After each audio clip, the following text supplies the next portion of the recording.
Vanakkam, greetings. In this video, I hope to offer a very basic and simple distinction between spiritual suffering and worldly suffering. I do so because there is widespread confusion on this count everywhere in the world.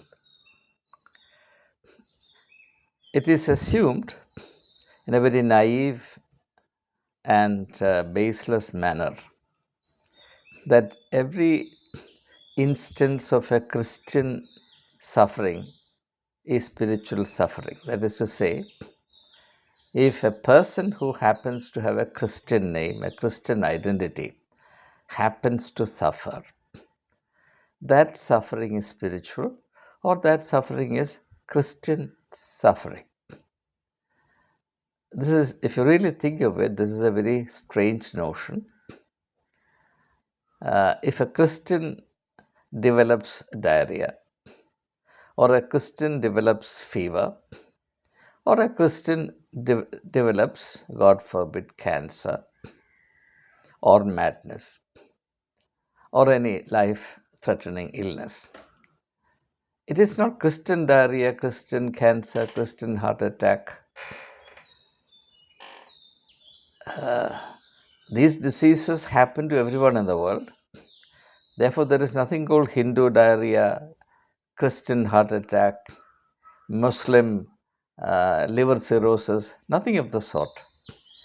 This is worldly suffering and it has absolutely no spiritual value. This is not to say that suffering of this kind does not matter and we can afford to be indifferent to it. Every form of suffering merits a compassionate response from every human being. That said, the distinction between worldly suffering and spiritual suffering must be clearly understood. Unfortunately, that is precisely what is lacking at the present time. That's the reason why I thought I would offer this video, particularly during this Lenten season, where Christians throughout the world apparently meditate on the suffering of Jesus Christ, which is certainly the exemplar or the paragon or the purest expression of spiritual suffering. Now, what therefore is the difference between spiritual suffering and worldly suffering? The first thing, of course, to remember is, or to reckon is, that suffering is common to everyone. That is, every human being upon the earth is bound to suffer. Just as every human being upon planet earth is entitled to God's blessings, and as Jesus said, God's blessings come upon human beings, irrespective of how ethically exemplary they are. To quote Jesus' words, God sends his rain down upon the good and the evil, the wicked and the good alike.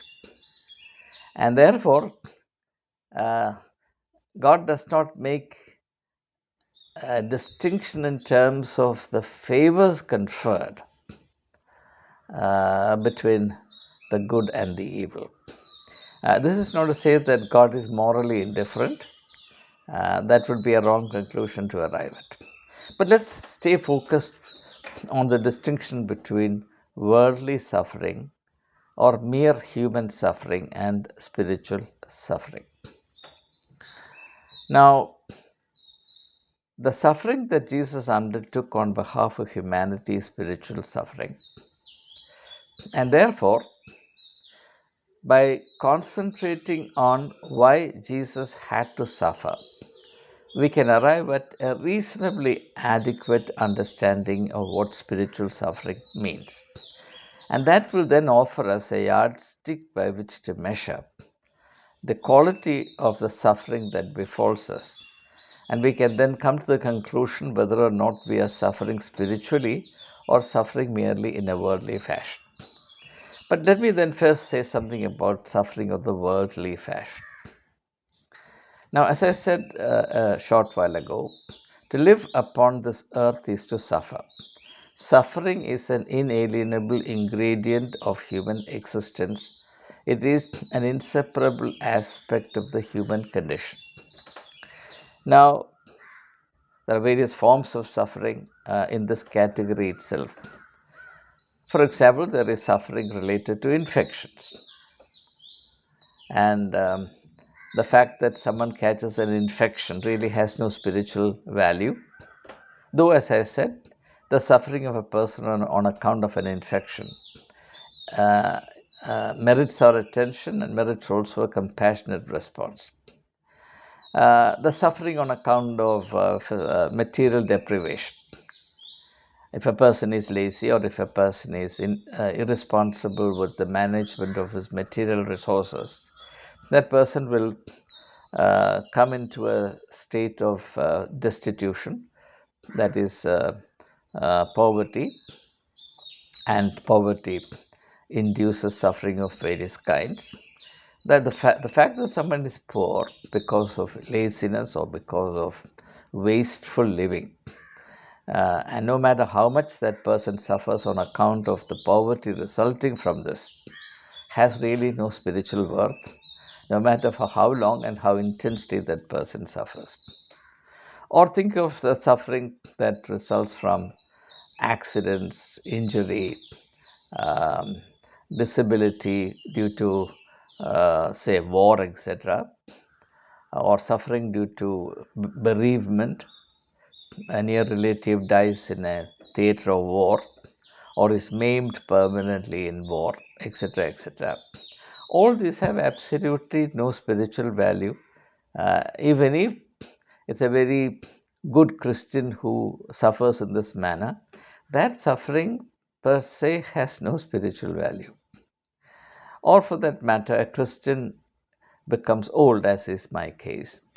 And there is suffering that is natural to old age, suffering of reduced physical ability, suffering of physical feebleness, suffering of alienation or aloneness or loneliness, because old people are mostly neglected by others. The suffering of having to depend on others, as Jesus said very clearly to Peter, when you were young, you put on your clothes and you went wherever you wanted, but when you become old, some other person will decide what you should wear, and he will lead you by the hand and decide where to go, and you may have to go even to places that you do not really you really do not want to go. So these are the woes of old age. The fact that a Christian becomes old and therefore has to put up with suffering that is germane to old age has no spiritual value. So on and so forth. I've just taken up certain instances to prove that the mere fact that someone suffers really carries no spiritual significance, no spiritual worth of any kind whatsoever. What then is spiritual suffering? Well, spiritual suffering, as I said, the ultimate example of which is Jesus Christ, is suffering, or suffering of the spiritual kind is suffering that results from a human being accepting God as the decisive aspect of his outlook, his understanding, his choices, his preferences, above all his actions. A person or a believer sees the world in the light of God. God is light. Jesus himself said that he is the light of the world. What does that mean? It means that a Christian, or one who claims to believe in Jesus Christ, is duty bound to look at the world through Jesus Christ the light. That is to say, he is obliged to look at the world as Jesus would have looked at it. He or she is obliged to respond to the world as Jesus would have responded. In other words, The spiritual calling of a believer is to incarnate Christ in the specific context according to the graces and strength and the inspiration, the empowerment that is given to us or given to such a person in that context. Now, God is both faithful and just. The scope of God's faithfulness and justice is that if God puts you in a particular context to which you are expected to respond as God would want you to respond, or as Jesus would have responded, then God would also give you the strength, the wisdom, the graces, the inspiration, the power to endure that is required for the context. God does not push you into a context and then disown you there in the midst of your troubles. He abides with you in the fire of your spiritual vocation. And I can bear witness to it without any hesitation whatsoever. God's mercies are real, God's faithfulness is never failing, and God's justice is as solid as the earth that you stand on, maybe even more reliable. So,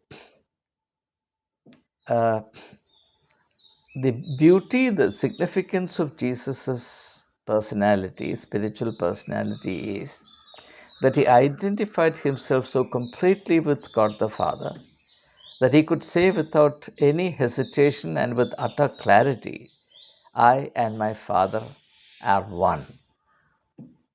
Now, Jesus looked at the world from the light generated by that perfect identification with God, which meant that he looked at the world, he responded to the world, he intervened in the affairs of human beings from the perspective of God.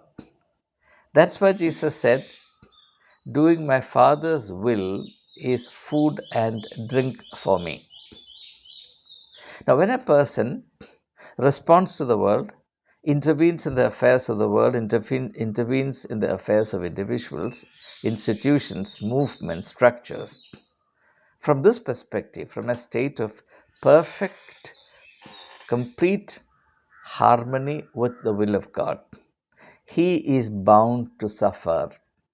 He is bound to elicit, evoke very aggressive, hostile, negative reactions from the world because such a person is intervening in the affairs of the world based on a paradigm, on a principle, on a view of reality completely contrary to the view entertained by the world or the pattern that is embedded in the world, the pattern that governs the affairs of the world. And we have that insight, we have an insight into that pattern in the third temptation that Jesus faced, where Satan takes Jesus to the top of a mountain and shows him the nations of the world, their great wealth and power, etc., and says, if you fall down and worship me, I'll give all of that to you. So there is this satanic element in the affairs of the world. And that satanic element, in practical terms, becomes the principle of mammon. And that's what Jesus says in Matthew chapter 16, verse 20, Matthew chapter 6, verse 24. You cannot serve, no man can serve two masters. You cannot serve God and mammon. Either you serve mammon or you serve God. While you are in this world, unless and until you undergo that transformation of your personality and attain the spiritual personality of the Lord Jesus Christ, which is what he says to Nicodemus when he says, you must be born again. You are born according to the pattern of the world. You have been trained according to the pattern of the world. And even though you are a religious functionary, you function only according to the pattern of the world. Even though you put on the garb of piety, garb of godliness, you are essentially a worldly person, though you pretend to be or appear to be a godly functionary. You are uh, a worldly person camouflaged as a godly functionary. That must change. You must attain that authenticity, that utter truth of your being, which is possible only when you identify yourself perfectly, completely, and absolutely with the will of God. And Jesus is the living embodiment of what it means to be in that state of total identification with the will of God. Now, when you look at the world, when you understand the world and respond to the world from this perspective, you provoke the world. You cause a great deal of offense to those who are attuned to, those who are habituated to functioning only according to the pattern of the world.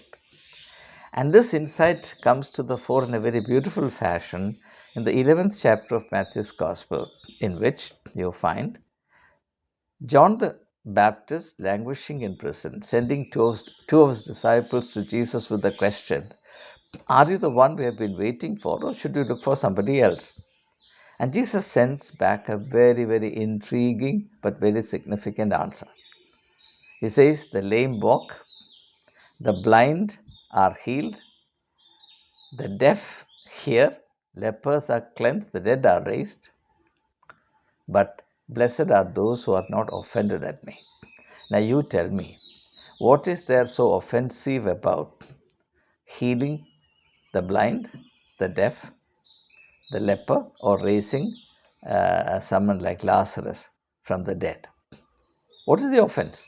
But there is a terrible offense.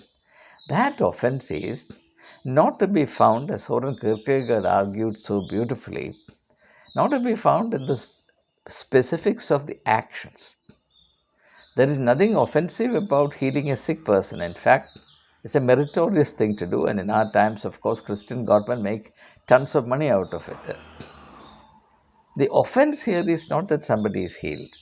The offense here is that through this healing, the will of God is made an impactful reality in this world, and that implies a principle completely contrary to the principle on which the world is founded and the principle by which the world operates, which is an offense the world will not forgive. Now, therefore, when you act in a godly manner, you are bound to provoke extreme reactions from the world, because you are violating the very shaping, organizing, cardinal principle of the world. For example, the principle of the world is quid pro quo. You scratch my back, I scratch your back. Now, the principle that Jesus enunciates in his idea of kingdom is completely different. If someone asks you for a shirt, give him your blanket also. If someone slaps you on one cheek, show him the other. It's the exact opposite of the worldly principle of quid pro quo.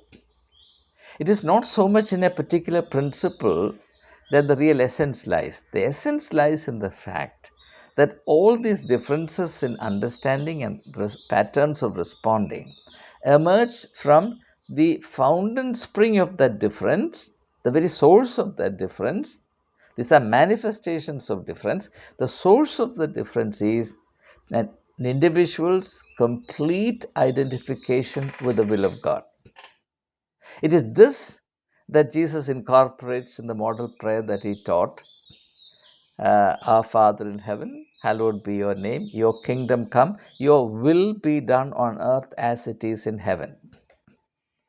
Now, when a person tries to make the will of God prevail in this world, which implies the introduction of a principle or a paradigm completely contrary to the paradigm or the principle of the world, that person cannot but evoke very hostile, extremely vigorous, brutal reactions from the keepers of the world, the henchmen of the world, or the custodians of the world.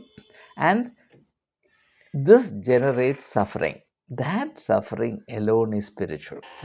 It is that suffering that we find in Jesus Christ. In fact, Christians even today are not clear that the cross of Jesus Christ symbolizes suffering of this kind. But unfortunately, most Christians have turned the cross of Jesus Christ into either a symbol of superstition, by which they think that if they can install the cross somewhere, they'll get some benefit. For example,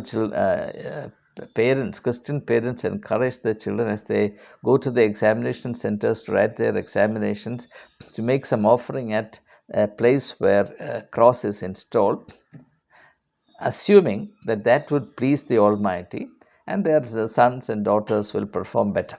So, this is the cross as the means for superstition, and every superstition is practiced in the service of mammon in order to appease mammon. Every superstition blurs the distinction, rather completely abolishes the distinction between God and mammon, and therefore mammon is mistaken for God or God is mistaken for mammon. Either way, it is mammon who is served.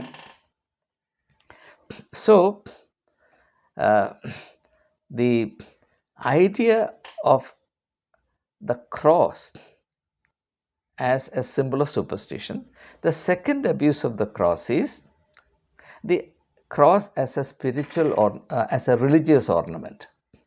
The cross as a religious ornament. For example, you will find every bishop going round wearing a substantial cross, ideally made of gold, as though Jesus Christ was crucified on a gold cross, 24-carat gold cross. And you will never find a priest sporting a cross. A priest may wear a cross inside his cassock. He is not allowed to sport it to public view. Pardon. But a bishop must sport a substantial and ample gold cross. It is purely of ornamental value.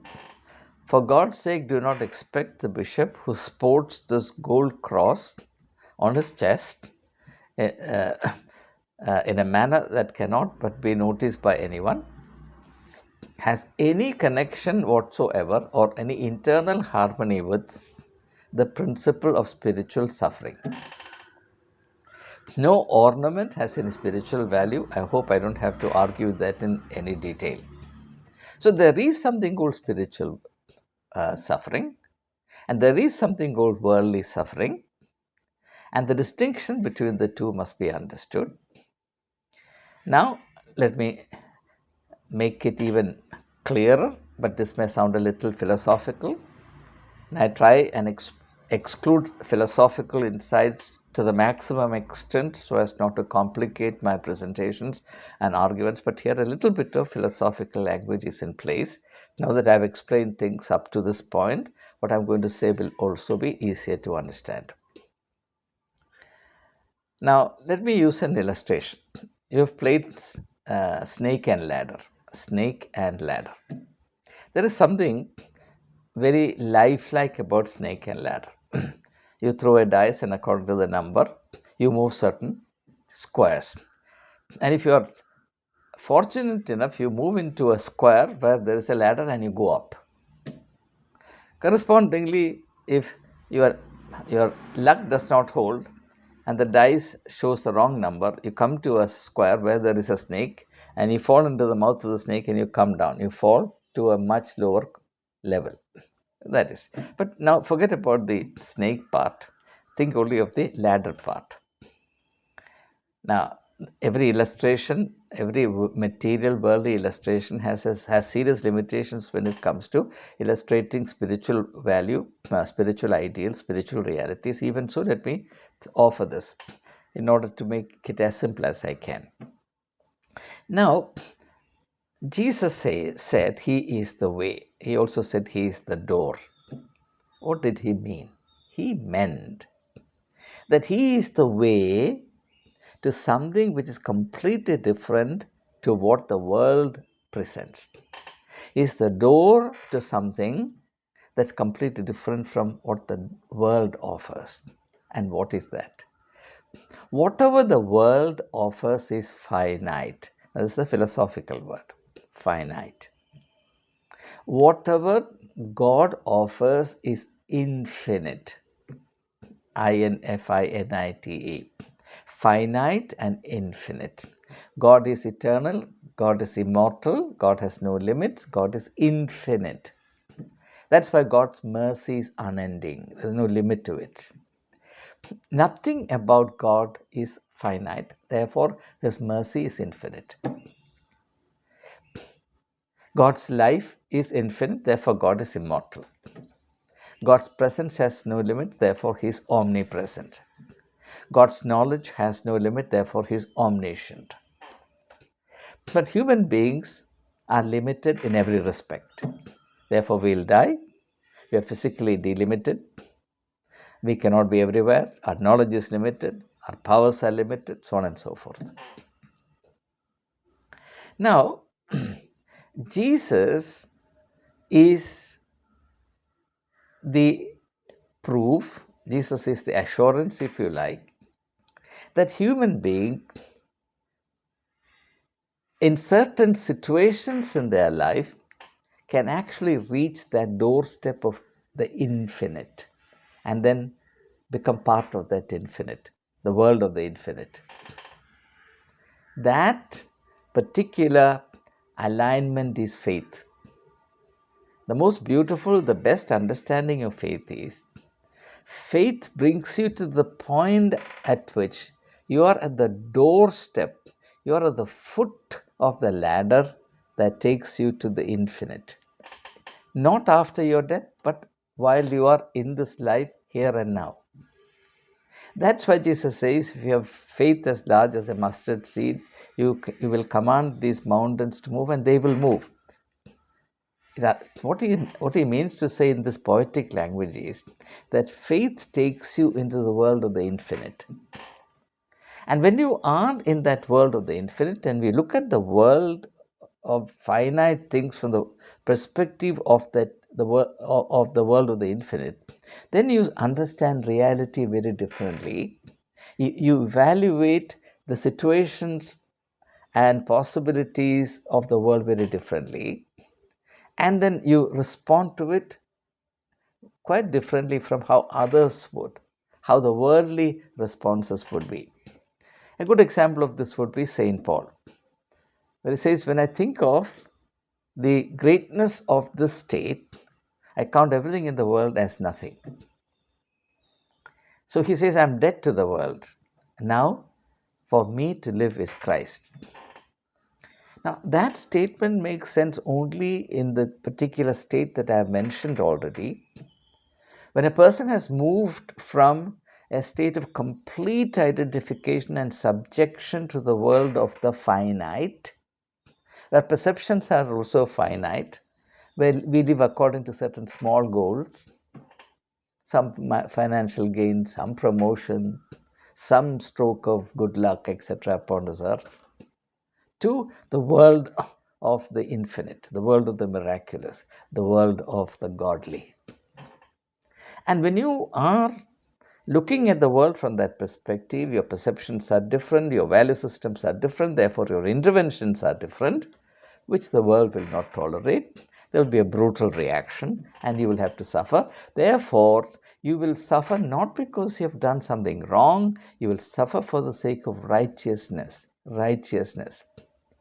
Hence, the last of the Beatitudes, blessed are you when men revile you and persecute you and say all manner of evil falsely against you for my sake, for Jesus' sake. That is where the spiritual element comes. If you're suffering because of your foolishness, if you're suffering because of your overambition, if you're suffering because of your greed, you're suffering because of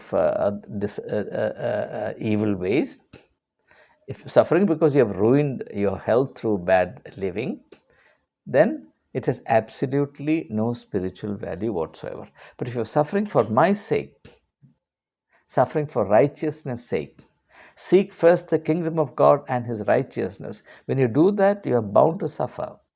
That suffering alone has spiritual value. The cross is a symbol of that kind of suffering and only that kind of suffering. At least during this Lenten season, we must have some clarity regarding this most fundamental of spiritual distinctions. And therefore, the meditations of the cross will make sense only in light of this distinction, the distinction between worldly suffering and spiritual suffering. I hope I have succeeded in making this distinction as clear as is required, though I'm quite conscious of the fact that I have not taken you far enough along this line. I have left much for your personal investigation, seeking, finding, and celebrations. It's a wonderful and beautiful thing to pursue this distinction further and apply it to various aspects of whatever is revealed in the Bible, as well as whatever is part of your own experience in day-to-day life. So please remember that not every suffering is spiritual, not every suffering has spiritual value. Only suffering that results from uh, this particular concept of suffering for Christ's sake, which is nothing but the suffering that results from a state of complete identification with the will of God and then responding to the human condition upon the earth from that perspective, and therefore responding in a manner completely different to the manner of the world, which the world will not forgive, and the reaction will be brutal, and that could include even the punishment of death. And hence, the trial of Jesus Christ before Pontius Pilate, I find no guilt in him, is totally innocent, but go and crucify him. That's the farthest reach of human justice. The farthest reach of human justice. Now, that's the kind of world in which we live. But even though the nature of the world is of this kind, we are still bound to love the world because God loves the world. The Gospel of John, chapter 3, verse 16, God so loved the world that he gave his only begotten Son, Jesus Christ, that whosoever believeth in him should not perish but have everlasting life. So, spiritual suffering also has this other meaning, that even though the world is hostile, we must still love the world for Christ's sake, because God loves the world. So thank you very much for your patient attention.